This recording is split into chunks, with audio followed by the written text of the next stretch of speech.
Arizona Republicans leading a hand recount of ballots say they finished a tally of all regular ballots cast last November in the Phoenix area. They have not released any results so far. Their audit comes after President Trump claimed without evidence that fraud led to his loss in Arizona and other battleground states.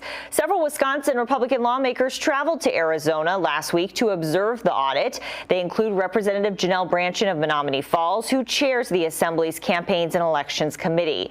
Milwaukee Journal-Sentinel Capitol Bureau reporter Patrick Marley went to observe the observers, and he's joining us now on Upfront. Patrick, I appreciate you being with us. So what did you see happen there? What did the Republicans see? This is a very large operation where they're going through every ballot. They've got tables set up, or they did the time that I was there, where they would place them on like a carousel, like a lazy Susan, so that multiple people could count each ballot by hand and mark them off on a sheet. Then after they got through the counting process, they had a separate group of tables. This is, over 100 people looking at ballots, where they would photograph the front and the back of the ballot, and that then they would zoom into a part of the ballot where the actual bubble is filled in that people are voting for Donald Trump or Joe Biden. And exactly how that examination is going to work is not entirely clear. From where the press can be, we're up in the balconies of a large stadium. The lawmakers got a much closer view. They spent about 40 minutes on the floor going from table to table, getting an explanation from the people running the show there as to what was going on. And in speaking to Republicans from Wisconsin, I mean, what came out of this? What did they bring back here? Well, they haven't really told us what they want to do with this information. They seem to be very interested in what Arizona is doing, but none of them so far have said that they specifically want to do the same thing. Now, of course, in Wisconsin, one thing to keep in mind, there were 7 lawsuits over Wisconsin's results. And in every case, judges upheld Biden's win. There were recounts in Milwaukee and Dane County. Those also confirmed Biden's win. But since then, Republicans who control the legislature have been trying to find out some more things about how the election was conducted.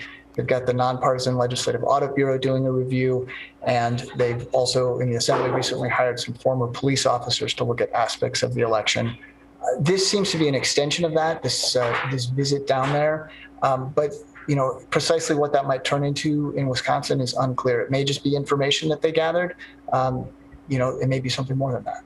Well, and I understand that the party's a little bit divided on the fact that some Republican lawmakers even went on this trip, right? Yes, I mean, the trip was paid for by a private group called Voices and Votes. It's got some affiliations with the One American News Network, a conservative news program. So there was no tax money involved, but the lawmakers did have to get the permission of the Assembly Speaker. And afterward, we learned that the Assembly Speaker made light of it a little bit, asked them what they wanted to accomplish. Representative Dave Murphy, who went on the trip, said that he had to do some convincing to get Speaker Vos on board, and also said that Speaker Vos was foolish, in his words, for being skeptical of the Arizona audit. The Arizona audit has taken a lot of criticism because they're doing some things like looking closely at ballots to see if they contain bamboo fiber over a unfounded claim that ballots were smuggled from Asia to Arizona. They've looked at ballots under ultraviolet lights for reasons that aren't entirely clear, maybe to look for watermarks. And so they've taken a lot of criticism from Republicans as well as Democrats. There are a lot of Republicans in Arizona that are very suspicious of the merits of this audit. And what are Democrats here saying about it? Well, they say that this is all ridiculous. They say that Biden clearly won the election and that Republicans are just stirring up fears to make people worried that the election results can't be trusted. Republicans say the opposite. They say what they're trying to do is get people to be confident in the system, maybe find some laws that should be changed so that they can put forward legislation that would make people trust results in the future better. And I'm really glad that you could go on the trip so that you could see a little bit, at least, of this in person. I do want to ask you, though, switching gears a little bit, because the Joint Finance Committee just finished the budget. What's your sense in terms of what Governor Evers will do with it? Well, that's the $1 million question, or maybe the $3 billion question at this point. There's a very large budget, a very large tax cut included in the budget. We don't have a sense exactly what Governor Evers wants to do. He has said his focus is on other parts of the budget. He thought that the Republicans needed to put more money to schools. They put it less than a tenth of what he wanted towards schools in that money in terms of increases. He has supported some of their past tax increases, or tax cuts, I should say.